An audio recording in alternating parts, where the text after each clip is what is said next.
My ex-wife humiliated me at a family dinner, so I stayed silent, collected proof of her affair, and let precision and patience end our marriage. Naomi looked right at her mother, wine glass in hand, and with a smirk that still makes my skin crawl, said it. With a man who can't even satisfy me, not likely.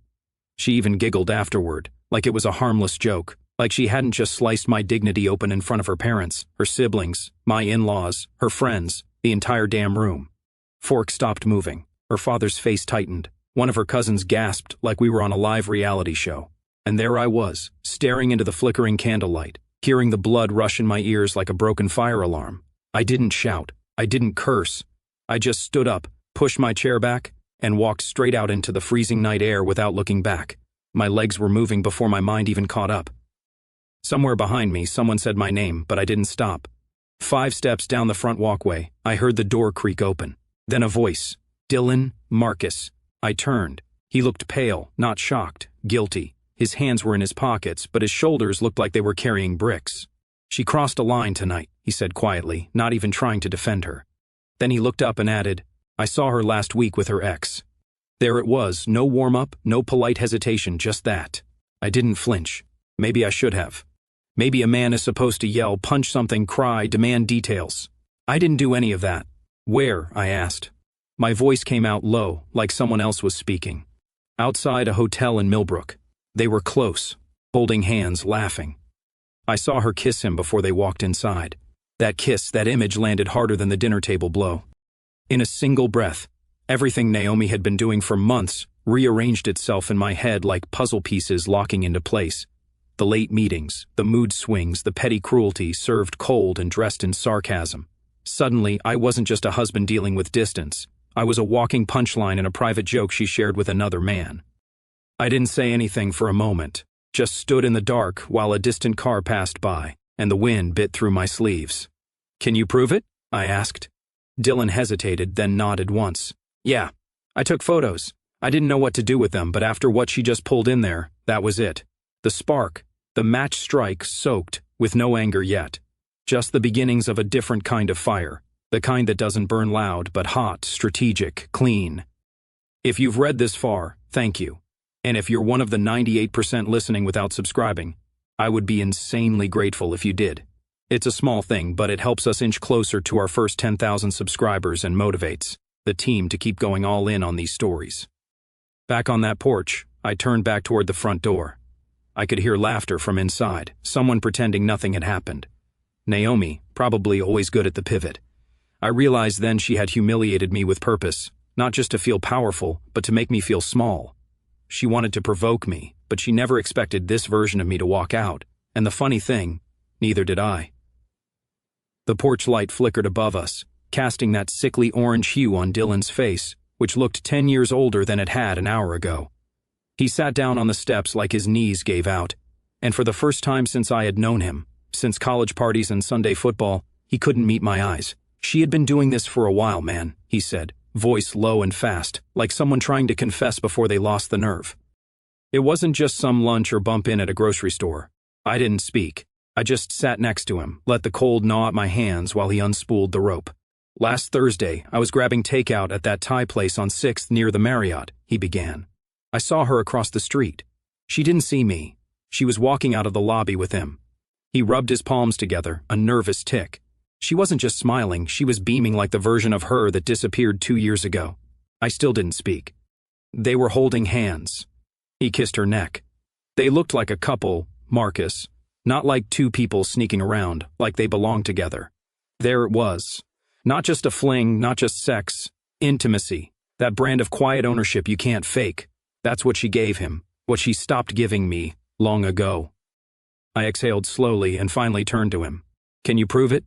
Dylan's head dropped. Yeah, he said, pulling out his phone. I didn't know what to do when I saw it. I felt sick, but I took these. He swiped through his gallery and held the screen out toward me. The first image stopped me cold. Naomi in her navy work blazer reaching for a man's hand as they exited the Marriott side entrance. The timestamp was visible. Thursday, 6:43 post-meridian, clear as day. The next image was worse. They were in his car parked across the street. Her laughing at something he said. Lips parted, leaning in. I recognized the expression. She used to wear it for me. I took the phone from Dylan and zoomed in slowly until her face filled the screen. No guilt, no hesitation, just joy. It wasn't the betrayal that hit hardest. It was how easy it seemed for her. I handed the phone back. "Send them to me. What are you going to do?" I shook my head, eyes fixed on a patch of dead lawn at the foot of the steps. Not sure yet, but yelling, screaming, fighting for answers. I turned to him finally. "That's her game. Mine is going to be different." He swallowed. "Not at once. I will help. Whatever you need." I believed him. Not because he was my brother-in-law, but because I saw it. Genuine remorse and maybe a little gratitude that someone was finally going to clean up the rot he had been pretending not to smell. Somewhere behind us, laughter erupted from inside the house again. Naomi's voice cut through, sharp and smug. I stood up and walked to my car. I didn't need to hear anything else tonight. I had what I needed: evidence, motive, witness. Now all I needed was silence and time, and I planned to use both like a scalpel. It is wild how your brain starts replaying everything the second the truth clicks into place. Like someone hit rewind on your life and handed you a remote labeled "watch again," this time without the lies. That night, I lay in bed staring at the ceiling fan, listening to it spin like it could drown out the echo of her voice. Not likely. But what kept me awake wasn't the dinner. It was everything that came before. The past 6 months weren't a slow drift. They were a deliberate retreat. She didn't fade like a tired partner. She peeled away like wallpaper, one mocking smile at a time. She used to say, "You're overthinking again," whenever I asked if something was wrong, but she never answered the question. Just made me the problem. And I bought it. The late meetings started small. 1 Tuesday a month, then 2, then client dinners suddenly sprung on me at 5:40 post-meridian, just as I was plating whatever half-decent dinner I had scraped together. She used to text during the day, "Little things, love you. How's work? Miss your face." Now I got emojis, a thumbs up, maybe a dry, cool, if she even bothered to reply. She stopped touching me around October. I remember because it was cold and I reached for her one night in bed and she curled away like I had rolled over with a knife in my hand. I remember the way she looked at me when I asked if she was okay. Not annoyed, not sad, pity. That was when I knew something fundamental had shifted, but I buried it under routines, laundry, meal prep, bills, pretending we were still a we. I convinced myself it was a phase. Now with Dylan's photos, that phase had a name, a location, a timestamp, and suddenly all the jokes she had made. "Don't wait up. Try not to burn the house down while I am out. At least someone appreciates me." They stopped sounding like sarcasm. They were code mockery dressed in domestic linen. I sat up in bed that night. Didn't turn on the light. Didn't grab my phone. Just stared at her outline next to me, back turned, breathing soft, peaceful. I thought about how she looked at him in that car. About how she weaponized my silence in public to wound me deeper than any scream ever could. There was nothing left to salvage, but there was still something left to build on the ashes.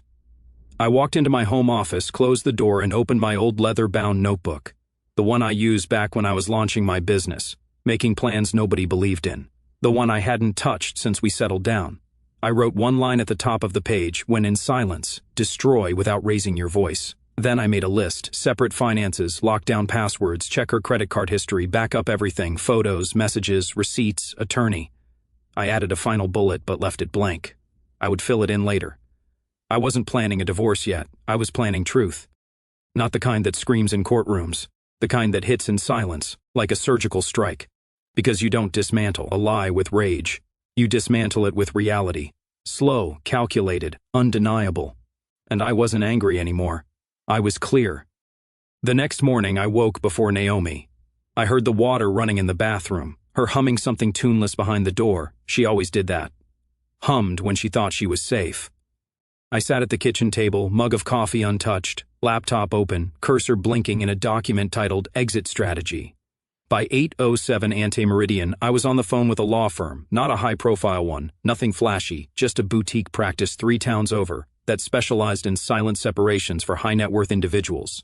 Their tagline was poetic, almost smug, sometimes quiet is louder than chaos. A woman named Tehran answered.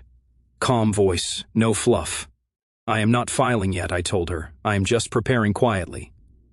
She didn't ask why, just replied, "Then let's make sure your foundation is fireproof." That's when it started. The quiet shift, not dramatic. No suitcases by the door, no shouting matches in the hallway. Just digital keystrokes and document scans. While Naomi blow-dried her hair down the hall, I began unspooling the knots of our financial life. Joint checking emptied half into a new account under my name at a separate bank. I kept it just below the threshold that would trigger alerts. Shared credit card removed my name first, then requested transaction logs.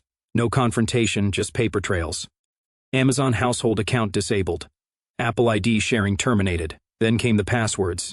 She didn't know I still had access to her email recovery inbox. Years ago, she asked me to help her reset a few things during a vacation. I remembered the backup email address she used, once she thought I had forgotten. I didn't use it to read messages. Not yet. I just used it to map her digital geography. And that's where it showed up. The Millennium Hotel twice. Same one Dylan mentioned. One charge was for a weekday lunch at the restaurant downstairs. The second was the room itself. Midweek, afternoon check-in, 4-hour window. She didn't even bother to hide it. It was under her name. She never thought I had check. Or maybe she thought I would see it and do nothing.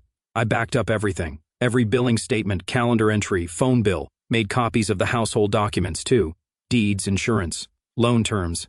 Scanned and encrypted. Dropped on a password-protected universal serial bus drive I labeled Family Budget First Quarter.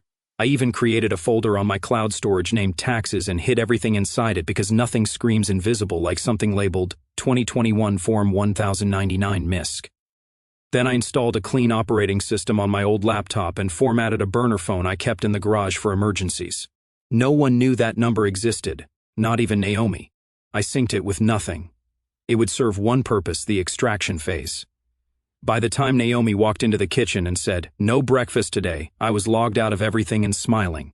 "Running late," I replied. She didn't notice the way I looked at her. Not yet. The subtle calibration had begun. Me pulling back, me taking stock, me slipping into a role she had never seen before. Because when the rules change, you don't announce it. You just start playing a different game. 2 nights later, my phone buzzed at 1:13 ante meridian.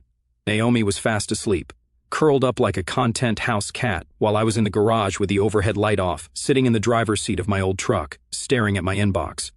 The subject line read, "You ready, Dylan?" Attached were 6 images, high, no motion blur, no ambiguity.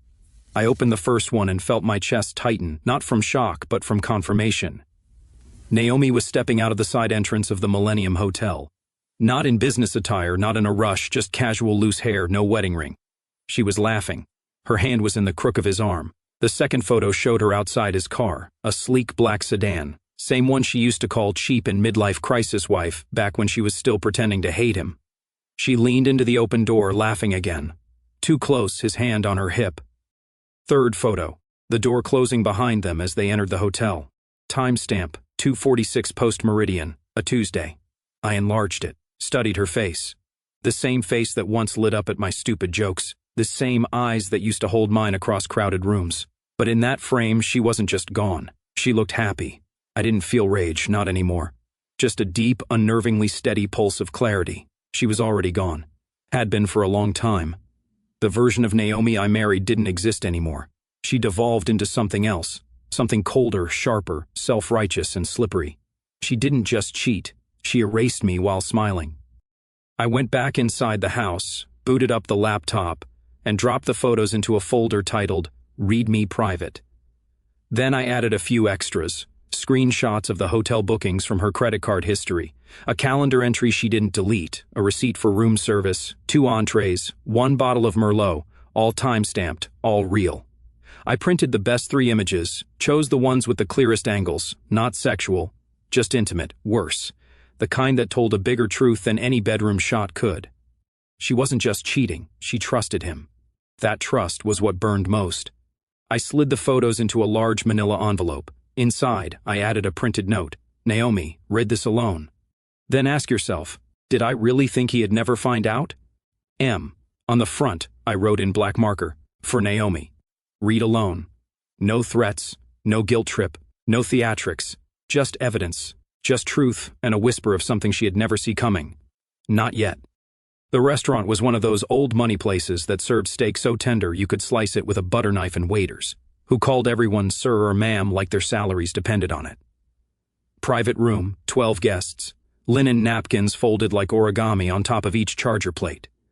The kind of place Naomi loved, controlled elegance, just enough flash to make her feel seen. Her father's 70th. Big deal. Everyone dressed to impress. Naomi wore that emerald green dress she used to save for anniversary dinners. Irony wasn't just thick, it was tailored. She floated around like royalty, kissing cheeks, tossing her hair, calling everyone darling with that polished socialite glaze. And me, I was calm, cordial, smiling just enough. The envelope was already in place, slid discreetly into her designer tote earlier that morning, right before she left for her blowout appointment. I knew she would not notice it until the next day. That was the point. Tonight wasn't about exposure. Tonight was about position. The evening unfolded like a play. Wine poured, appetizers served, polite laughter, clinks of crystal glasses. Naomi sat next to me, her hand occasionally brushing mine, performative affection. She didn't know I was counting down the minutes like I used to time runs back in college. Only this time, there was no finish line, there was only the shift. She stood to make a toast. Of course she did. Naomi had always been a master of these moments. Voice clear, posture perfect, charm dialed to 10. To the man who taught me loyalty, hard work, and never settling, she said, raising her glass toward her father who beamed with pride. May we all age as gracefully and love as fiercely. I almost laughed. Instead, I raised my glass and took a sip, never breaking eye contact with Dylan across the table. He gave the faintest nod. That's when I knew. He delivered the second envelope to his father. Not the photos, just the receipts, the one showing Naomi's name linked to the hotel room, the charges, the weekday timestamps. Naomi didn't know it yet, but that toast was the last time she would speak to her family as the center of their admiration. I scanned the table. Her sister smiled politely. Her husband looked bored. Her father beamed for now. Her mother dabbed at her eye, emotionally moved by her daughter's performance. I watched them all, memorizing their reactions, faces I would see again soon but from a different angle. The real show hadn't started, but the curtain was already rising. The valet had just pulled up Naomi's car, a sleek white luxury coupe she insisted on buying last spring as a symbol of independence. She was glowing from her own speech, basking in the praise of a crowd still charmed by her curated image. Her father had hugged her twice. Her mother had kissed her on the cheek and whispered, "So proud of you." She was at her peak. Dylan caught her just as she opened the driver's side door. "Naomi," he said, stepping into her path, hands in his pockets. "You should talk to Marcus." She blinked, thrown off. "About what?" His voice was low, steady. "Because if you don't, the truth might talk louder than you expect." She tilted her head, gave a tight laugh. "Is this about tonight?" "He is just moody. He gets like this when I outshine him." Dylan didn't move. "This is not about tonight." She looked past him toward the other guests filtering out of the restaurant. "God, you are starting to sound like him," she said, brushing imaginary lint from her dress. He didn't budge. "I'm serious, Naomi." That made her pause. The shift in tone. Dylan was not known for confrontation. He had always been the peacekeeper, this soft brother, as she liked to joke at his expense. "You're acting like he is dying or something," she muttered. "No, but something is." She stared at him. That smugness wavered just for a beat, a microsecond where uncertainty cracked through the lacquered confidence she wore like perfume. Then she scoffed. "Whatever this is, it sounds dramatic. Marcus is not going anywhere. He is predictable." Dylan looked at her like he pitied her. "You have confused silence for submission." And with that, he stepped back, hands still in his pockets, eyes level. "He is already gone." "Naomi, you just have not noticed the door closing yet." She got in the car, slammed it harder than she meant to, and adjusted her mirror 3 times before pulling off. The smile she wore for the drive home was forced now, stretched too wide, lips too thin. In the rear view, the night looked the same, but something in her gut itched, something she couldn't name yet. And for the first time in months, Naomi wondered if maybe, just maybe, she had miscalculated. Naomi woke late, later than usual. Sun already breaking through the blinds, casting those warm, harmless stripes across the bedroom carpet. She stretched like nothing was wrong, like the world still revolved around her voice and her image and her clever little toasts. The space beside her was cold. She called out casually at first, "Marcus!" No answer, no sound of the shower, no shuffling in the kitchen, no coffee brewing. Her phone buzzed on the nightstand, just a calendar reminder. No text from Marcus, no missed calls. Not even one of his usual dry little good morning messages. She walked barefoot into the kitchen, hair messy, robe loose. Expecting the usual, him hunched over his laptop pretending to work while sipping over steeped tea. Instead, she found nothing. No plate, no mug, no laptop. Just one thing centered on the kitchen table like it had been measured with a ruler. A manila envelope labeled in his handwriting, for Naomi, read alone. She stared at it for a few seconds too long, like her brain refused to accept it was not a joke. Some dramatic, overly poetic gesture, some guilt trip, but her stomach dropped. Cold. Instant. She opened it. First, the photos, not blurry, not deniable. Her, him, outside the Millennium, leaning into the car, laughing. Second, receipts, credit card statements, room number, dinner charges, the timestamp circled twice, weekday afternoons. Third, the letter, not typed, handwritten, crisp black ink on thick white paper, just 3 lines. You humiliated me in front of your family, so I gave your brother a choice. Protect you or protect the truth. Now you get to live with both. She reread it twice, then sat down slowly like her knees were not entirely working. Dylan, of course. She reached for her phone, fingers shaking slightly now. No new messages. She called Marcus. Voicemail. She texted, "We need to talk. This is not funny. No read receipt." He turned them off. She called again, straight to voicemail. Panic crept in, ugly, unfamiliar. Not the kind she could dress up with a smirk or control with a well-timed sigh. Real panic, the kind that clawed at the ribs.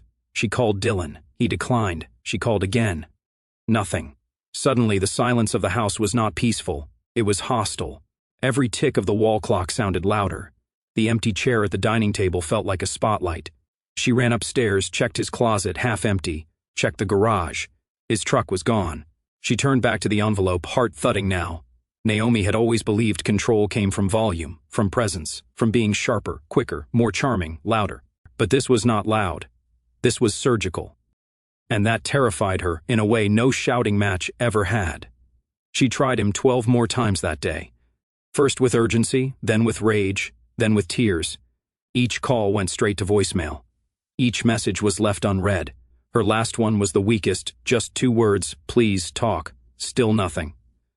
By late afternoon, the panic had calcified into something more dangerous, shame laced with desperation, the kind that doesn't scream anymore, just sits there in your throat, bitter and thick. She didn't go home. She drove straight to her parents' house. Her fingers gripped the steering wheel like it might anchor her to something real. She rehearsed lines the whole way, excuses, half-truths, maybe even a performance of vulnerability. She would cry if she had to, if it bought her time. But Dylan answered the door. Not her mother, not her father, just Dylan. And he didn't smile, didn't move aside, didn't say hello. He just looked at her like a nurse watching a patient realize they were the cause of their own illness. "Where is he?" she asked. Her voice cracked, but not out of sadness, out of fury wrapped in disbelief. "You helped him do this." He didn't flinch, just leaned one shoulder against the doorframe.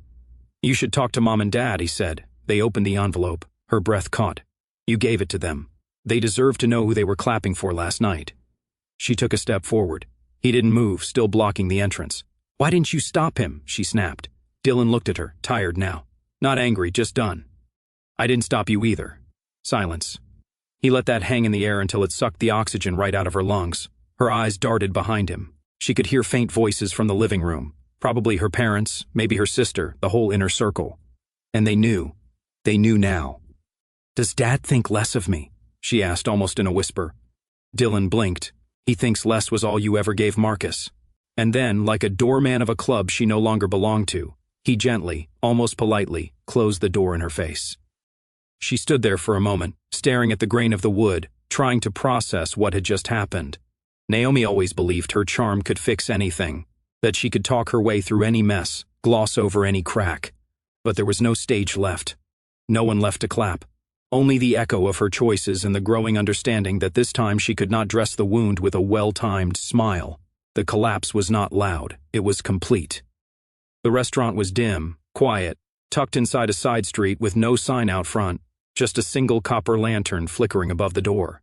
The kind of place you only found if someone told you where to look. Marcus sat at a corner table with 2 guests, Dylan and a man in a navy blue suit whose tie knot was so symmetrical it looked photoshopped in real life. The attorney, Langford, 3 plates, 2 glasses of wine. No celebration, just finality plated and served. They didn't speak much, nothing left to rehash, just a quiet acknowledgement passing between them like survivors in a lifeboat. No drama, no pain, just air finally cleared. At the end of the meal, the waiter approached with a tray that held no dessert, just a single manila envelope. Neat, crisp, familiar. Marcus took it gently, nodded, and slid it across the table to Langford, who opened it, double-checked the contents, then passed it back without a word. Inside, finalized divorce papers, a certified cashier's check made out to Naomi, a typed letter signed and notarized stating Marcus's formal relinquishment of their shared property, minus the items he had already moved. In one note, handwritten at the bottom of the financial disclosure page, "I left you more than you deserved, and less than you thought you would keep." Marcus didn't smile, just took one last sip of wine and nodded to the waiter. The job was done. The game was over. Across town, Naomi sat curled on her white leather sectional, nursing a half-finished glass of Pinot Grigio, scrolling absent-mindedly through her inbox. She had not left the house all day. The silence was not peaceful anymore. It was punishment. Then the email came. Subject line, final documentation. No body text, just the attachments, scanned copies of the signed documents, and a tracking number for the originals which were en route by courier. In one line, typed clean at the bottom of the cover letter, "Not every man argues. Some just walk and take the ground with them." She stared at it for a long time. Read it again and again. There would be no fight, no pleading texts to expose. No angry voicemails to twist into a performance, no apology to manipulate, no emotional explosion to sink her claws into. Just absence, complete, surgical, absolute. He had not just left, he had vacuumed out her spotlight and handed it to reality. She didn't cry. There were no tears left. Only the sound of her own breathing in an empty house filled with things she once believed made her untouchable. The curtain did not fall. It vanished, and the stage went.